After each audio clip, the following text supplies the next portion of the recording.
At some point, I began to notice a lot of young people in the 18 to 20-year-old range are having panic attacks. I'm going to talk about that today, and if that's you or somebody you know, check it out. I'm David Bird. This is Good Talk.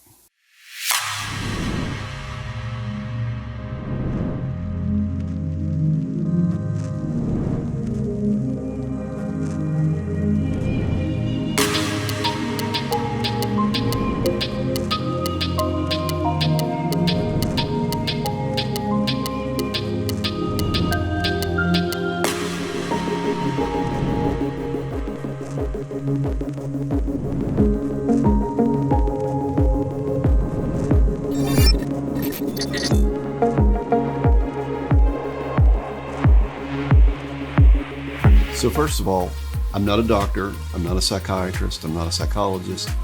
I'm actually not qualified in any way to be talking about this, except that I have had this experience when I was younger, and I'll tell you about that.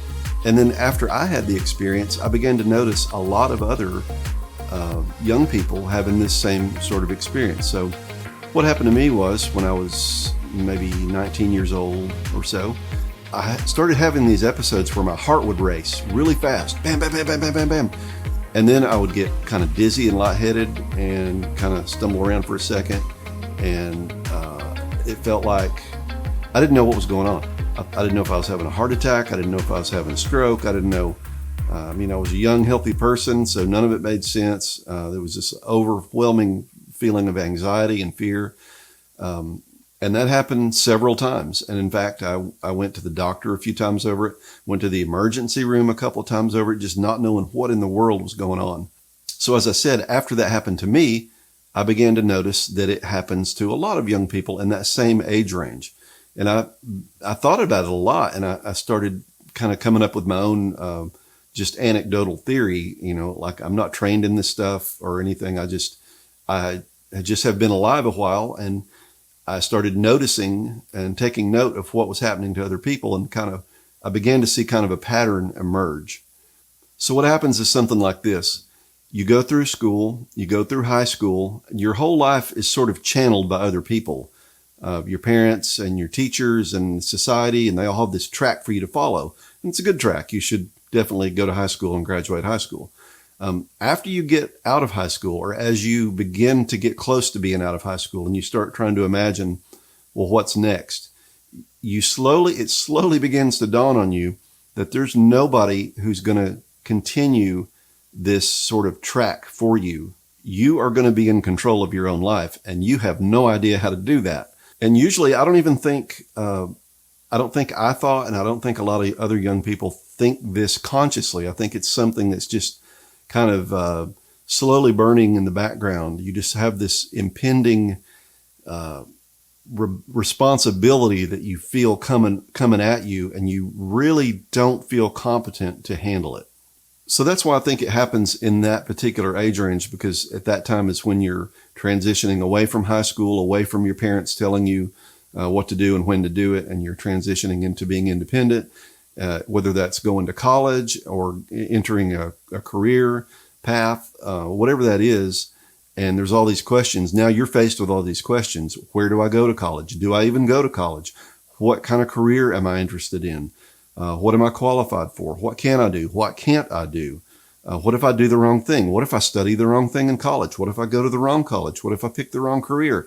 I'm going to screw my whole life up. What's going on here? So that's what I think's happening. I think that's what was happening in my subconscious, and I think that's what happens in a lot of young people's subconscious as they approach this age. So once I saw this pattern of what I believe people were going through, and I kind of had my little theory of why it was happening, that this existential crisis that people are going through at that age, I decided to just, Google it, which I did. Turns out there are quite a few articles that kind of back me up on it, and I found one here. This is from Dr. Bruce Care. This is his website, drbrucecare.com. And he's a pretty notable psychiatrist in the DC area, I gather. And here's what he has to say. He says, a number of talented young adults are living through what might be termed as an existential crisis. Typically, these are young men and women in their late teens or early to mid-20s with a track record of tremendous academic and extracurricular success. So far, my theory is holding up pretty well. Keep reading here. Prior to this crisis, there are a number of common characteristics that are shared by this group. Many tended toward perfectionism and were very high achievers.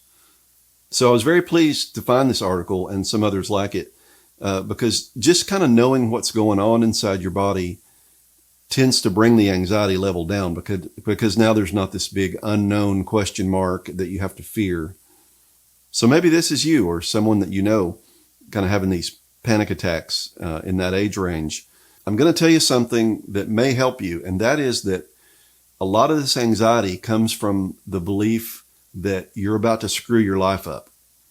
And that's just probably not the case. Now, that's not to say that you can't be screwing your life up at this age. You absolutely can be. You're probably not, though. There are about two main things you can do to ensure that you're not screwing up the rest of your life at this age, 18 to 20.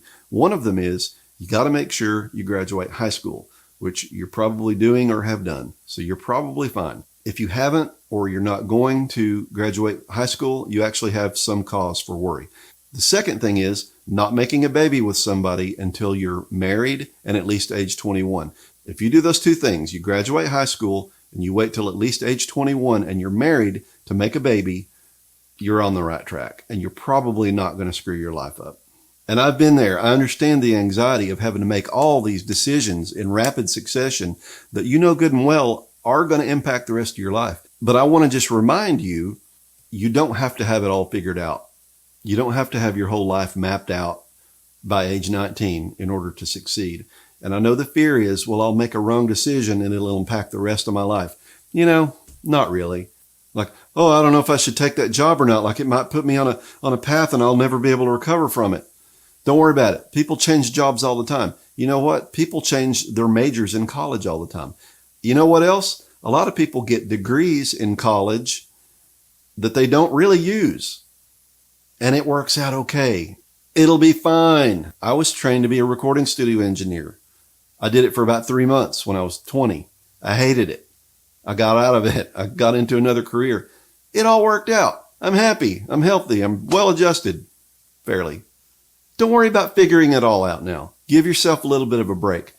I looked up actually on monster.com that they had an article about how frequently young people change jobs, and they end up just fine. Listen to this. While job hoppers were once pegged as the people who were laid off or associated with a company who went under, currently job hoppers are simply seeking new opportunities to learn and grow as professionals, says Jennifer Lee Magus, Vice President of Communications at Magus Media Consultants.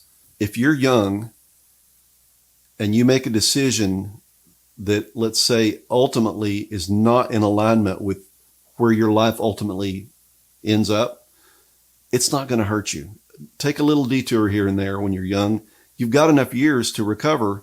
And plus, you just have to do some of that experimenting in your career and maybe in your education. You may have to even change your major in school. You may not even go to college. You may start in college and you may quit. You may decide now that you don't want to go to college, and in 2 years you change your mind and go. It's okay. It'll all work out. You've got enough years in front of you that there's time for this big, giant, meandering, chaotic pile of options and sort of start weeding them out. Try a little bit of this, try a little bit of that. The important thing is that you have some guiding principles in your life that you live by. And these things never change, no matter what job or career or education you're pursuing. These are things like honesty, integrity, hard work, hustle. I mean, these things are things that you'll carry with you throughout your whole life. And these are the things that will put you on the right track, no matter what kind of little detours that you made when you were young. So give yourself a break. Relax. Stop having panic attacks. I hope this has been helpful. I care for you. I'd like to hear from you. I pray for your success.